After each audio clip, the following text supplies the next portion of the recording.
نبی ہوتا تو عمر بن خطاب کے ساتھ ہوتی، اس لیے کہ عمر کے چہرے کو دیکھ کر کافروں نے اپنے گھر کے گھر کو اسلام میں داخل کر دیا۔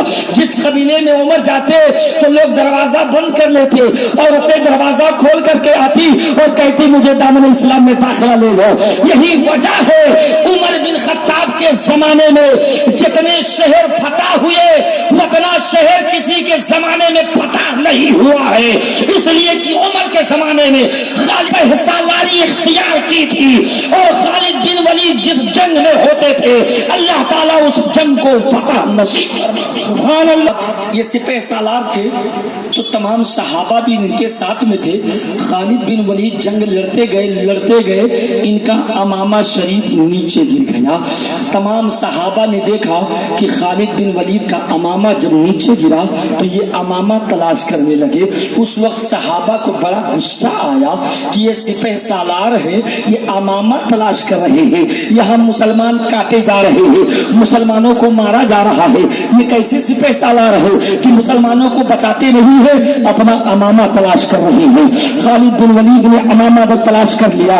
تلاش کرنے کے بعد جب سر پہ امامہ رکھنے کے بعد دشمنوں کو کاٹنا شروع کر دیا اور مسلمانوں کی جیت نصیب ہوئی تو راستے میں جب صحابہ جانے لگے تو صحابہ نے پوچھا اے خالد بن ولید، جنگ میں تم کو میں نے دیکھا کہ تم امامہ تلاش کر رہے تھے، مسلمان مارے جا رہے تھے، تمہیں اس کی کوئی فکر نہ ہوئی؟ تو خالد بن ولید نے کہا میری طاقت زمین پر گر گئی تھی، میں طاقت کو تلاش کر رہا تھا۔ تو صحابہ نے پوچھا ارے امامہ میں کون سی طاقت ہے؟ تو خالد بن ولید نے جواب دیا جنگ جیتنے کا راز میرے یہ ہے کہ امامہ شریف جب سر پہ لگاتا ہوں تو جنگ جیت جاتا ہوں، اس لیے کہ میرے امامہ میں نبی کے منہ پاک ہے جس کی برکت سے جنگ میں فتح کر لیتا ہوں اور اللہ تعالیٰ مجھے کامیابی کامرانی عطا کرتا ہے۔ سبحان اللہ، نعرہ تکبیر، نعرہ رسالت، سبحان اللہ سبحان اللہ۔ وہ عمر بن خطاب جن کے خوف سے شیطان مجلسیں چھوڑ کے بھاگ جاتا، ایک مرتبہ اماں عائشہ صدیقہ رضی اللہ تعالی عنہا بیان فرماتی ہیں کہ مصطفیٰ جان رحمت تشریف فرما تھے اور میں بھی تشریف فرما تھی۔ اماں عائشہ صدیقہ رضی اللہ تعالی عنہا سے روایت ہے، وہ کہتی ہیں قام النبی صلی اللہ علیہ وسلم فسمعنا لغتا وصوتا صبيان فقام النبي صلی اللہ تعالی علیہ وسلم فاذا حبشیۃ تسبح والصبيان حولها۔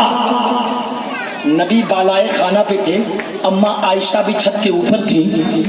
اماں عائشہ فرماتی کہ کچھ میں نے آوازیں سنی شور شرابے کی کہ بچے آواز کر رہے ہیں، تو میں نے کہا یا رسول اللہ یہ کیسی آواز آ رہی ہے؟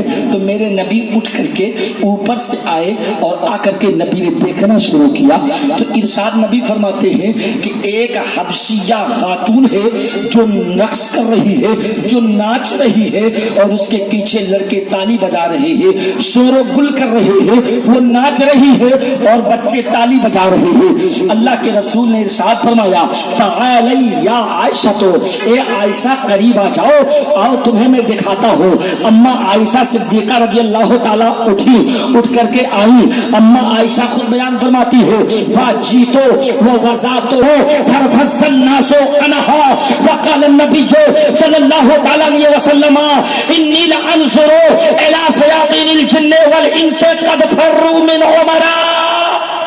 سبحان اللہ سبحان اللہ۔ اماں عائشہ فرماتی ہے کہ مصطفیٰ جان رحمت جب کھڑے ہوئے آ کر کے نبی نے دیکھا کہ ایک حبشیہ خاتون ہے، کالی کلوٹی عورت ہے، وہ ناچ رہی ہے اور بچے اس کے کنارے کنارے آواز کر رہے ہیں۔ تو نبی نے فرمایا اماں عائشہ آ جاؤ۔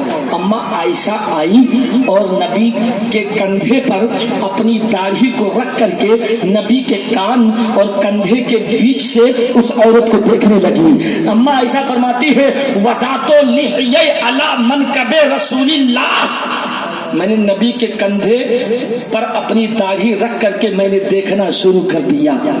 جب دیکھتے گئی تو اللہ کے رسول نے ارشاد فرمایا آما شبیتی، اے عائشہ یہ دیکھتے دیکھتے تمہارا